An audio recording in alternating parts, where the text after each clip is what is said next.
Terima kasih untuk Anda yang masih bergabung bersama dengan kami dan di segmen ini kita akan review jalannya perdagangan di hari ini jelang libur akhir pekan. Tampaknya kabar kurang baik kembali datang dari indeks harga saham gabungan. Dan kami ingatkan kembali Anda masih bisa berpartisipasi di WhatsApp interaktif di 0812 di 8788 di 3723 seperti yang tertera di layar televisi Anda nantinya. Dan saat ini kami sudah terhubung melalui Zoom bersama dengan Bapak Hadrian Bainar Taslim selaku Head of Equity Sales PT Jasa Utama Kapital Sekuritas. Kita akan langsung sapa saja Pak Hadrian. Selamat sore Pak, apa kabar Pak Hadrian? Kabar baik, selamat sore Mas David. Terima kasih Pak sudah meluangkan waktu di IDX Channel jelang libur akhir pekan Pak. Tampaknya pelemahan dalam dari harga saham gabungan terus berlanjut. Intraday hari ini sempat ke 6.600-an. Namun pelemahan tampaknya terpangkas dan posisi saat ini sudah kembali ke level 6.700-an. Secara teknikal, bagaimana Anda melihat pelemahan dalam yang masih terus berlanjut di sepanjang perdagangan hari ini? Iya, kalau secara teknikal ini potensinya kurang bagus ya. Terlihat dia jebol support. Even ada rebound ya di intraday, tapi belum sanggup menembus level support yang ditembus tadi. Maka dari ini support menjadi resisten. Maka ini peluang dia untuk turun lebih lanjut, maka lebih terbuka lebar. Kemungkinan support terdekat adalah di 6.640 untuk IHSG. Dan resisten saat ini adalah di 6.800. Baik, secara mingguan dan secara year to date pelemahannya sudah di atas 5% ini Pak Hadrian. Dengan tekanan dalam yang sudah terjadi, ada perubahan pola tidak dari indeks harga saham gabungan, baik dalam jangka pendek beberapa waktu lalu ini sudah mulai menunjukkan uptrend, kemudian jangka menengah, apakah downtrend kembali terjadi untuk indeks harga saham gabungan? Iya, kalau kita lihat ini secara ini udah patah tren dan kemungkinan besar downtrend dulu ya. Dan ini sebenarnya seperti pola yang terjadi di tahun 2018 dan 2019. Ketika itu Donald Trump juga lagi baru menjabat dan terjadi volatilitas di market. Nah, saat ini polanya lumayan mirip gitu. Dan terlihat sepertinya akan rebound mungkin di Q2 atau Q3. Jadi saya rasa sih investor cuma cukup mewaspadai area-area support dan sesuai trading plan masing-masing aja. Secara keseluruhan Pak Hadrian, di luar dari sisi teknikal, fundamentalnya apa sebenarnya yang menjadi alasan utama sehingga indeks harga saham gabungan masih melanjutkan pelemahan sampai dengan perdagangan hari ini? Iya, kalau saya rasa pelemahan IHSG sampai 5% secara mingguan ini memang banyak faktor ya. Salah satu faktor pertama adalah pelambatan ekonomi. Dan data GDP kita kemarin kan 5,02%. Padahal forecast-nya 5,2%. Jadi ini di bawah harapan ya, di bawah forecast. Jadi ini salah satunya. Likuiditas ketat perbankan, karena dari Amerika sendiri, The Fed nih melihat seperti ini, kebijakan tarif Donald Trump kan memicu perang dagang nih. Jadi ketidakpastian ekonomi meningkat, China baras gitu kan, terus Meksiko sama Kanada di pause 30 hari. Nah ini kan ketidakpastian global. Nah suku bunga The Fed pun kemungkinan dovish. Jadi ini banyak faktor. Jadi perbankan pasti kena. Suku bunga kan mungkin nggak turun gitu kan. Jadi malah mungkin akan stay. Dan ini jadi memperlambat ekonomi. Jadi investor banyak yang beralih ke emas. Makanya harga emas cenderung meningkat. Walaupun terakhir sempat hari ini turun, tapi selama weekly kan ini udah naik ke 2.850 nih harga emas nih. Nah ini berarti kalau harga emas lagi naik, berarti kan orang mulai menghindari instrumen beresiko, yaitu saham. Nah ini siklus dari market lah kita lihat ya. Jadi kita tinggal nunggu siklusnya kembali bangkit setelah ekonomi mulai terjadi stabil lagi gitu. Baik Pak Hadrian, di luar dari sentimen fundamental yang sudah Anda sebutkan, perhatian para pelaku pasar hari ini juga tertuju kepada saham-saham grup Prayogo Pangestu dan semuanya tampaknya kompak mengalami pelemahan. Di mana ini tidak sesuai dengan ekspektasi sebetulnya. Sebelumnya digadang-gadangkan akan masuk pada indeks MSCI, ternyata untuk penilaian kali ini kembali gagal dan respon dari investor beberapa sahamnya, Brand, Cuan, dan PTRO yang gagal masuk mengalami auto reject bawah dan juga mengalami koreksi yang cukup dalam. Seberapa besar Anda melihat potensi pengaruh ini terhadap lanjutan pelemahan IHSG di sepanjang perdagangan hari ini? Ya, sangat signifikan ya, sangat berdampak. Terutama Brand, Cuan, dan PTRO ini kan termasuk top 10, top 15 market caps terbesar di kita gitu. Jadi terutama Brand lah ya kan jadi nomor 2 nih, biasanya jadi nomor 1 lagi. Jadi pelemahan dia ke ARB 20% itu sangat menjadikan pemberat IHSG gitu. Nah, MSCI itu ada berapa kali rebalancing gitu ya. Yang terjadi besar biasa di bulan Mei dan November gitu ya. Jadi itu biasanya yang jadi paling besar. Jadi saya rasa MSCI pun statement kan dia tidak menutup kemungkinan di masa depan akan mempertimbangkan kembali masuk. Jadi saya rasa ini cenderung panic selling aja di sini ya. Iya, Saya rasa sih Brent nanti akan menuju level support di 5625, 5675 besok kita lihat gitu ya. Saya rasa tetap akan ada perlawanan gitu. Secara baik. perusahaan ini kan sebenarnya masih ada fundamentalnya. Cuman ini ya isu panic selling inilah yang mungkin dimanfaatkan oleh sebagian orang yang untuk taking profit dulu gitu kan.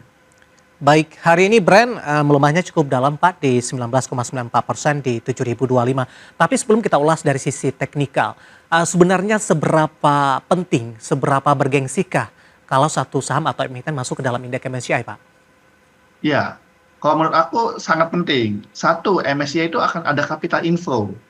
Jadi sebagai investor asing yang akan masuk di situ, emiten akan menikmati keuntungan. Jelas gitu kan. Karena capital inflow, harga saham bisa cenderung lebih naik lagi, lebih prestis juga, lebih terbuka besar peluang dia kan. Ya, Udah dimasuk ke indeks asing. Jadi sangat signifikan Pak. Jadi kalau nggak masuk MSCI, mungkin ada rasa-rasa kayak gagal tujuan tercapai gitu kan. oke. Gitu. Ekspektasinya mungkin terlalu tinggi tidak Pak? Betul.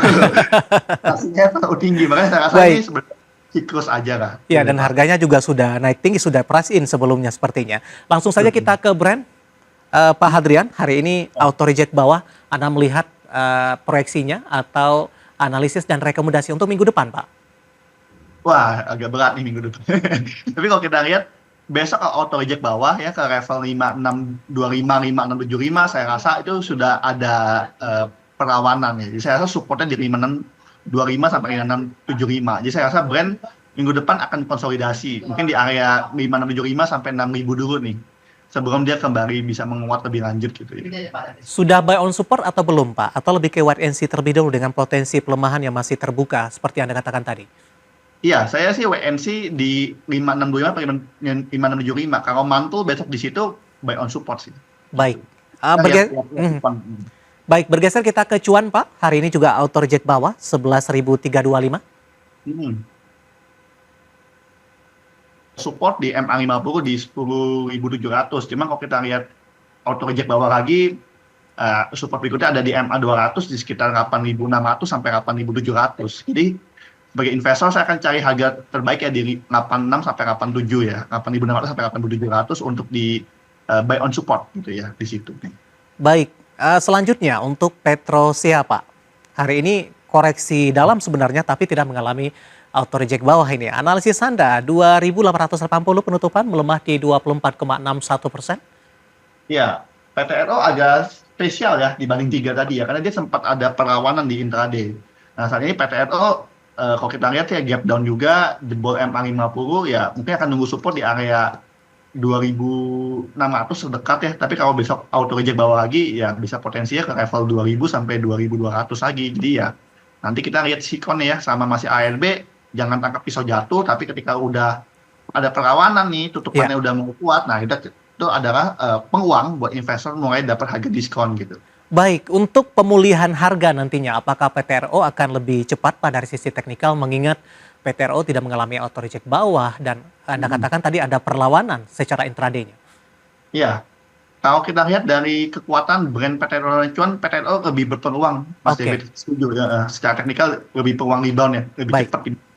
Analisis dari saham-saham grup Rayogo Pangestu yang hari ini menjadi pemberat untuk indeks harga saham gabungan dan semoga bisa menjadi salah satu referensi untuk Anda. Pak Hadrian, selanjutnya kita bergeser ke sektor keuangan, Pak. Di mana tadi indeks harga saham gabungan sempat melemah dalam ke 6.600-an secara intraday, mencoba mengurangi atau memangkas pelemahan ke 6.700-an.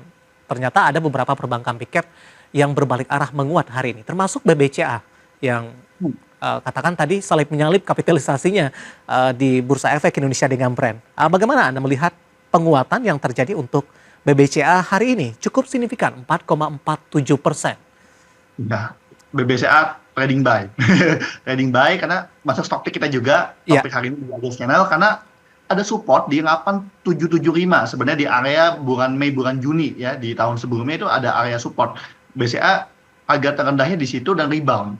Jadi ini ternyata benar kemarin ketahan, hari ini menembus MA10-nya lagi di 9.300, tutupnya 9.350. So ini trading buy BBCA ya, supportnya bisa pakai 8775, targetnya di 9.500 dulu dalam jangka pendek gitu ya. Baik, apakah Anda melihat para investor buy on support juga untuk BBCA? Tadi juga sempat tertekan ke 8825, Pak? Ya, saya rasa BCA jadi peluang investor buy on support ya, Ya. karena lihat lihat fundamental solid gitu ya, dan MSCI bobot dia juga 29% sendiri, jadi ya ini masih sangat seksi lah ya. Jadi kalau dia lagi proyeksi justru malah sangat diminati tampaknya.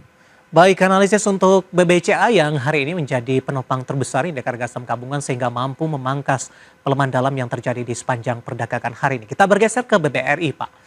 Tadi sempat tertekan ke 3940, kemudian berbalik kembali ke zona hijau, sempat stagnan, kemudian di menit-menit terakhir jelang penutupan sesi kedua sama dengan BBCA, penguatannya lebih signifikan di 1,51% dan sudah kembali di level 4030 dan kebetulan 4030 ini intraday tertingginya hari ini. Iya, ya jadi kita lihat sih cukup bagus ya. Sebenarnya secara net foreign buy ya, secara foreign inflow BBRI juga udah mulai masuk gitu ya. Nah, ini juga saya rasa sih peluang buy juga ya, tapi lebih ke spekulatif karena rebound-nya nggak sesignifikan BBCA. Ya. Target terdekat ada di 4170, supportnya di 3800 untuk BBRI. Bagaimana dengan ekspektasi rilis kinerja? BBRI tampaknya masih satu-satunya yang baru akan rilis lagi, Pak? Iya, tanggal rilisnya kayaknya aku belum update. Akhirnya kan tanggal 5 Februari, tapi kayaknya ada perubahan jadwal. Nah, aku belum dapat lagi nih jadwalnya terbarunya, gitu ya. Nah, tapi secara profit kan udah ada kisi-kisi lah ya, tetap Ya. perusahaan 50 triliun per tahun netnya minimal kan, kayak Mandiri 55T atau BCA 54T, ini kan 50 triliun. Memang yang jadi concern investor saya rasa adalah dividen payout ratio dia. Ya. Apakah terlalu besar sehingga seperti HMSP atau Unilever kan berarti kan nggak ada ekspansi atau nggak boleh tahan. Nah, ini Baik. akan jadi concern gitu. Mungkin itu aja sih pertimbangan. Ya, review dari beberapa saham yang menjadi pemberat dan juga menjadi penopang indeks harga saham gabungan jelang libur akhir pekan dan semoga bisa menjadi salah satu referensi untuk Anda. Pak Hadrian, kita akan jeda terlebih dahulu, nanti kita akan coba lihat saham-saham pilihan apa saja yang Anda rekomendasikan dan juga update penutupan perdagangan di sesi kedua hari ini. Dan pemirsa, kami akan segera kembali sesaat lagi.